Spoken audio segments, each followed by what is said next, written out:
I think that we recognize that there's a privacy aspect to allowing citizens to come express their views, and that's why we maintain the same policy that every other administration did coming up here prior to the last one. And the last one, frankly, was a faux level of doing that, because when you go through and you scrub everyone's name out that you don't want everyone to know, that really is not an honest attempt at doing it. We're going to follow the law the way that every administration has followed up until the last one.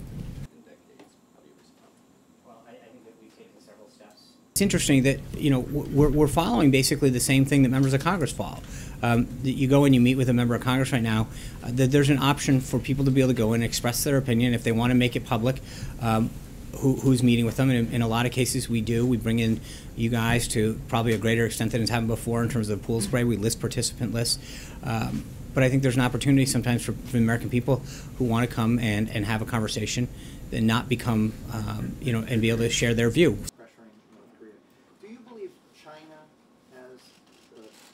I think he's going to utilize the powers under the Article 2 of the Constitution. I think what you saw with respect to the action that he had with Syria, he made sure that members of Congress were notified of his action in a very, very short amount of time.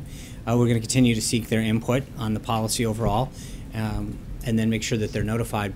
We'll do that. But I think the bigger consultation issue is what we do with the larger world community and have that dialogue, as I've mentioned earlier, to make sure that every country that can is putting the appropriate level of economic and political pressure on North Korea to act in a way that helps us.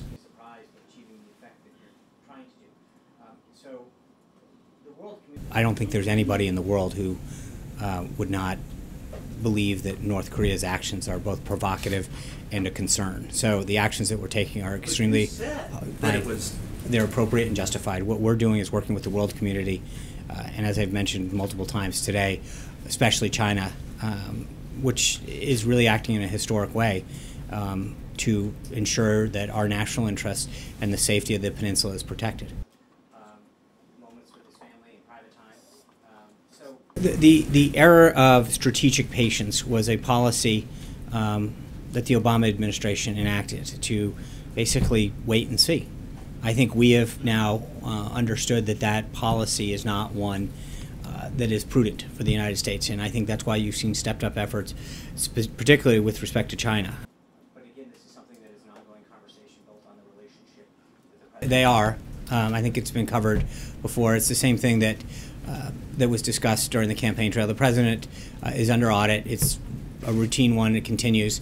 And I think that the American public know clearly where he stands. This was something that he made very clear during the election cycle. Excuse me. And hold on. And so the one time that it was done, I think the people understand, how successful the president's been and how much he's paid in taxes. So, but it's the same. We're under the same audit that existed, and so nothing has changed. Thank you.